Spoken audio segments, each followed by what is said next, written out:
അസ്സലാമു അലൈക്കും വറഹ്മത്തുള്ളാഹി വബറകാതുഹു. മുബാദറയിലുള്ള പ്രിയപ്പെട്ടവരെ, ഏഴാമത്തെ ക്ലാസ്സാണിത്. ഖുർആൻ വിസ്മയമാണ്. അബൂ ഹുറൈറ റളിയല്ലാഹു അൻഹുവിൽ നിന്ന് നിവേദനം ചെയ്യുന്ന ഹദീസിലുണ്ട്, നബി സല്ലല്ലാഹു അലൈഹി വസല്ലം തങ്ങൾ പറയുന്നു, മാ മിനൽ അംബിയാഇ മിൻ നബിയ്യിൻ ഇല്ലാ ഖദ് ഉഅ്തിയ മിനൽ ആയാതി മാ മിസ്ലുഹു ആമന അലൈഹിൽ ബശർ. മനുഷ്യർ വിശ്വസിച്ച് അംഗീകരിക്കുന്നതിന് യോഗ്യമായ ദൃഷ്ടാന്തം നൽകപ്പെടാത്ത ഒരു പ്രവാചകനുമില്ല. ഏതൊരു പ്രവാചകനും ആ പ്രവാചകനെ ജനങ്ങൾ വിശ്വസിച്ച് അംഗീകരിക്കാൻ സാധ്യമാവുന്ന തരത്തിലുള്ള ദൃഷ്ടാന്തങ്ങൾ, അത്ഭുതങ്ങൾ, വിസ്മയങ്ങൾ ഏതൊരു പ്രവാചകനും അള്ളാഹു നൽകിയിട്ടുണ്ട്. വഇന്നമാ കാനല്ലദീ ഊതീതു വഹ്യൻ ഔഹല്ലാഹു ഇലയ്യ. എനിക്ക് നൽകപ്പെട്ട ഏറ്റവും പ്രധാനപ്പെട്ട ദൃഷ്ടാന്തം അത് അല്ലാഹു എനിക്ക് ബോധനം നൽകിയ സന്ദേശമാകുന്നു, അഥവാ വിശുദ്ധമായ ഖുർആൻ. അതാണല്ലോ അല്ലാഹു തആല നബി സല്ലല്ലാഹു അലൈഹി വസല്ലം തങ്ങൾക്ക് നൽകിയത്.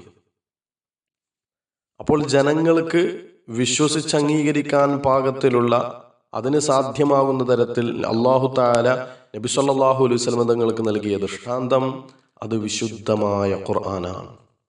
ഇത് ബുഖാരിയിലുള്ളൊരു ഹദീസാണിത്.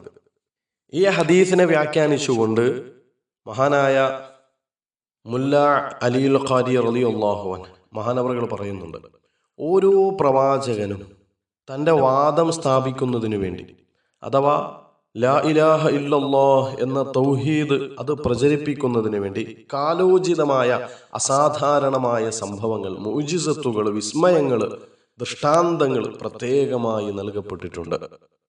മൂസാ നബി അലൈഹി സ്വലാത്തു വസ്സലാമിൻ്റെ കാലഘട്ടം ഇന്ദ്രജാലത്തിന്, സിഹിറിന് പ്രചാരമുള്ള ഒരു കാലമായിരുന്നു.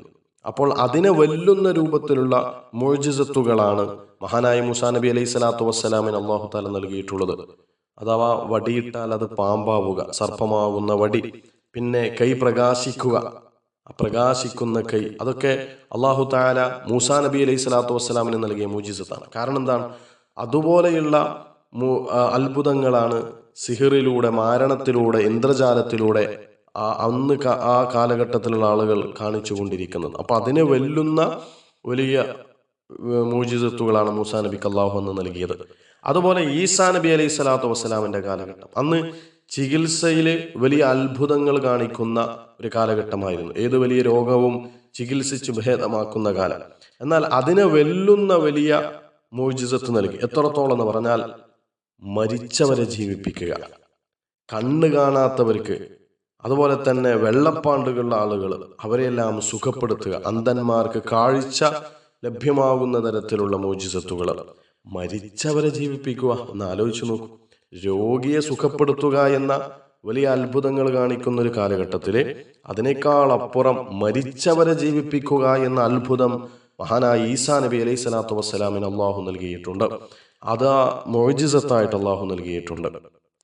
എന്നാൽ നമ്മുടെ നബിയായ മുഹമ്മദ് മുസ്തഫ സ്വല്ലല്ലാഹു അലൈഹി വസല്ലമ തങ്ങളുടെ ആ പ്രബോധനത്തിൻ്റെ പ്രാരംഭ കാലഘട്ടം എന്ന് പറഞ്ഞാൽ ഭാഷാ സാഹിത്യത്തിൽ വലിയ അത്ഭുതങ്ങൾ സൃഷ്ടിക്കുന്ന കാലമാണ്. വലിയ സാഹിത്യ സമ്പൂർണമായ കവിതകളും കാവ്യങ്ങളും രചിക്കപ്പെടുന്ന കാലം. അവിടെയാണ് എല്ലാ സാഹിത്യങ്ങളെയും വെല്ലുവിളിച്ചുകൊണ്ട്, എല്ലാ സാഹിത്യങ്ങൾക്കും മുകളിൽ ജ്വലിച്ചു നിൽക്കുന്ന മനോഹരമായൊരു ദൃഷ്ടാന്തം, അഥവാ വിശുദ്ധമായ ഖുർആൻ നബി സല്ലല്ലാഹു അലൈഹി വസല്ലം തങ്ങൾക്ക് അല്ലാഹു നൽകുന്നത്. ആ ഖുർആനിന്റെ സാഹിത്യ ഭംഗി കണ്ടുകൊണ്ട് തന്നെ ആ കാലഘട്ടത്തിലുള്ള സാഹിത്യ പടുക്കളായ പലരും ഇസ്ലാമിലേക്ക് ആകൃഷ്ടരാവുകയായിരുന്നു. അന്ന് ഖുർആൻ വെല്ലുവിളിക്കുക പോലും ചെയ്തിട്ടുണ്ട്. ഇതിനോട് തുല്യമാകുന്ന, ഈ ഖുർആനിനോട് കിടപിടിക്കുന്ന ഒരു ഗ്രന്ഥം കൊണ്ടുവരാൻ കഴിയുമോ എന്ന്, ഒരു സൂറത്ത് കൊണ്ടുവരാൻ വേണ്ടി കഴിയുമോ എന്ന്. ആ വെല്ലുവിളി അന്നല്ലതാ ഇന്നും ജ്വലിച്ചു നിൽക്കുകയാണ്. ആ വെല്ലുവിളി ഏറ്റെടുക്കാൻ കഴിഞ്ഞിട്ടില്ല. അതുകൊണ്ട് തന്നെ നമുക്ക് മനസ്സിലാക്കാം ഈ വിശുദ്ധമായ ഖുർആൻ എത്ര വിസ്മയമാണ് എന്ന്. ഈ ഖുർആനിലാണല്ലോ നബി സല്ലല്ലാഹു അലൈഹി വസല്ലം തങ്ങളുടെ ജനിക്കുന്നതിൻ്റെ എത്രയോ കാലങ്ങൾക്ക് മുമ്പ് നടന്ന ഒരുപാട് പ്രവാചകന്മാരുടെ ചരിത്രങ്ങൾ എത്ര കൃത്യമായിട്ടാണ് വിശുദ്ധമായ ഖുർആൻ വിവരിക്കുന്നത്. എത്രയെത്ര കഴിഞ്ഞുപോയ സംഭവങ്ങൾ വിവരിക്കുന്നു.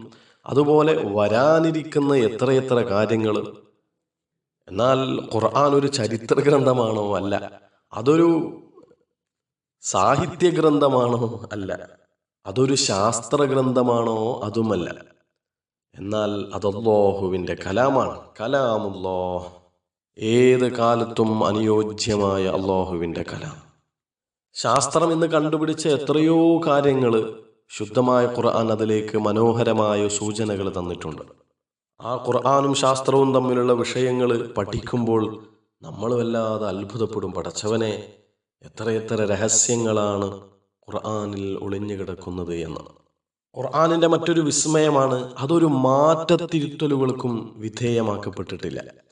മറ്റേത് ഗ്രന്ഥമെടുത്ത് പരിശോധിച്ചു കഴിഞ്ഞാലും കാലങ്ങൾ കഴിയുന്നതിനനുസരിച്ച് പല മാറ്റത്തിരുത്തലുകൾക്കും വിധേയമാക്കപ്പെട്ടിട്ടുണ്ട്. പക്ഷേ എത്ര കാലം കഴിഞ്ഞു, എത്ര യുഗങ്ങൾ കഴിഞ്ഞു, എത്ര മനുഷ്യന്മാർ വന്നുപോയി, എന്നാൽ ഒരക്ഷരത്തിനു പോലും മാറ്റം സംഭവിച്ചിട്ടില്ല. ഈ ഖുർആനിന്റെ സംരക്ഷണം അത് അല്ലാഹു ഏറ്റെടുത്തതുമാണ്. ഇന്നാ നഹ്നു നസ്സൽന الذിക്റ വഇന്നാ ലഹു ലഹാഫിളൂൻ. ഇന്നാ, തീർച്ചയായിട്ടും നാം, നഹ്നു നസ്സൽന الذിക്റ, ഈ ഖുർആനിനെ നാമാണ് ഇറക്കിയത്, വഇന്നാ ലഹു ലഹാഫിളൂൻ, ഈ ഖുർആനിനെ നാം സംരക്ഷിക്കുക തന്നെ ചെയ്യും. അല്ലാഹു ഇതിന്റെ സംരക്ഷണം ഏറ്റെടുത്തിട്ടുണ്ട്. അതുകൊണ്ട് തന്നെ ഒരു മാറ്റവുമില്ലാതെ അത് ഖിയാമത്ത് നാളോളം നിലനിൽക്കുക തന്നെ ചെയ്യും. അല്ലെങ്കിൽ നമ്മളൊന്ന് ആലോചിച്ച് നോക്കേ, ഖുർആനിൻ്റെ ഈ അമാനുഷികതയെ അല്ലെങ്കിൽ ഈ ഒരു അത്ഭുതത്തെ തകർത്ത് കളയാൻ ആർക്കും സാധിച്ചിട്ടില്ല. ഞാനൊന്നൊരു കാര്യം പറയാം. തബ്ബത് യദാ അബീ ലഹബിൻ വതബ്ബ് മാ അഗ്നാ അൻഹു മാലുഹു വമാ കസബ് സയസ്ലാ നാറൻ ദാത ലഹബ് വംറഅതുഹു ഹമ്മാലത്തൽ ഹതബ്. അതായത് അബൂലഹബിന് നാശമുണ്ടാവട്ടെ എന്ന് പറഞ്ഞിട്ടുള്ള ഒരു സൂറത്താണല്ലോ ഈ സൂറത്തുൽ മസദ്. അത് അബൂലഹബ് ജീവിച്ചിരിക്കുന്ന സമയത്താണല്ലോ ഈ ആയത്ത് ഇറങ്ങിയിട്ടുള്ളത്. ആ അബൂലഹബിനെ കുറിച്ചല്ലേ അള്ളാഹു തആല പറഞ്ഞത്, സയസ്ലാ നാറൻ ദാത ലഹബ്, ശേഷം നരകത്തിൽ പ്രവേശിപ്പിക്കുമെന്ന്. എന്നാൽ ആ അബൂലഹബിനെ മനം മാറ്റമുണ്ടായി ഖേദിച്ചു മടങ്ങി അള്ളാഹുവിലേക്ക് തൗബ ചെയ്ത് മടങ്ങി പുന്നാര നബിതങ്ങളിൽ വിശ്വസിച്ച് നല്ലൊരു മുസ്ലിമായി ജീവിക്കാൻ അബൂലഹബ് തയ്യാറാവുകയാണെങ്കിൽ ഈ ആയത്തിന് ഈ സൂറത്തിനെതിരാകുമല്ലോ, അള്ളാഹു പറഞ്ഞതിനെതിരാകുമല്ലോ അത്. പക്ഷെ അങ്ങനൊരു തോന്നൽ പോലും ആ അബൂലഹബിന്റെ മനസ്സിലേക്ക് കടന്നു വന്നിട്ടില്ല.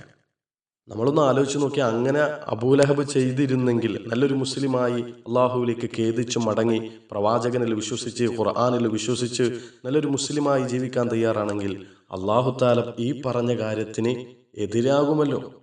ആ ഒരു കാര്യത്തിന് എതിരായാൽ തന്നെ ബാക്കിയുള്ള ശത്രുക്കൾക്ക് വാദിക്കാമല്ലോ, ഇതാ അള്ളാഹു പറഞ്ഞതിനെതിരാണല്ലോ ഈ സംഗതി എന്ന്. പക്ഷെ അങ്ങനെ ഒരു തോന്നൽ പോലും അബൂലഹബിന്റെ മനസ്സിൽ ഉദിച്ചു വന്നിട്ടില്ല. ഖുർആൻ അതൊരു വിസ്മയമാണ്. അത് അന്നും ഇന്നും എന്നും വിസ്മയമാണ്. പഠിക്കും തോറും അത്ഭുതങ്ങളാണ് കണ്ടെത്താൻ വേണ്ടി കഴിയുന്നത്. പക്ഷെ ഈ പുതിയ കാലഘട്ടത്തിൽ യുക്തിവാദികളായ ആളുകൾ എന്തൊക്കെയോ പറഞ്ഞ് കളിയാക്കുകയും പരിഹസിക്കുകയും വിമർശിക്കുകയും ചെയ്യുന്നു. അതെന്തുകൊണ്ടാണ് ഇസ്ലാമിനെ കുറിച്ചുള്ള ഈ വിമർശനങ്ങൾ കൂടുന്നത് എന്ന് ചോദിച്ചു കഴിഞ്ഞാൽ, അല്ലെങ്കിൽ ഖുർആനിനെ വിമർശിക്കുന്നത് എന്ന് ചോദിച്ചു കഴിഞ്ഞാൽ, അതിനൊരൊറ്റ മറുപടിയുള്ളൂ. അവർ ഖുർആനിനെ പഠിക്കുന്നില്ല എന്നത് മാത്രമാണ്. അവർ ഖുർആനിനെ മനസ്സിലാക്കുന്നില്ല എന്നത് മാത്രമാണ്. എന്നാൽ ആരൊക്കെ ഖുർആനിനെ നിഷ്പക്ഷമായി പഠിക്കാനും മനസ്സിലാക്കാനും മുന്നോട്ട് വന്നോ അവരൊക്കെ ഇസ്ലാമിലേക്ക് ആകർഷിക്കപ്പെട്ടിട്ടേ ഉള്ളൂ എന്ന് ഓരോ ചരിത്രവും നമ്മോട് വിളിച്ചു പറയുകയാണ്. അല്ലാഹുവേ, ഈ ഖുർആനിനെ പഠിക്കേണ്ടതുപോലെ പഠിക്കാനും മനസ്സിലാക്കേണ്ടത് പ്രകാരം മനസ്സിലാക്കാനും ഉൾക്കൊള്ളേണ്ടതുപോലെ ഉൾക്കൊള്ളാനും ഞങ്ങൾക്ക് നീ തൗഫീഖ് നൽകണേ അല്ലാഹ്. ആമീൻ യാ റബ്ബൽ ആലമീൻ. നിർത്തുന്നു. അസ്സലാമു അലൈക്കും വറഹ്മത്തുള്ളാഹി.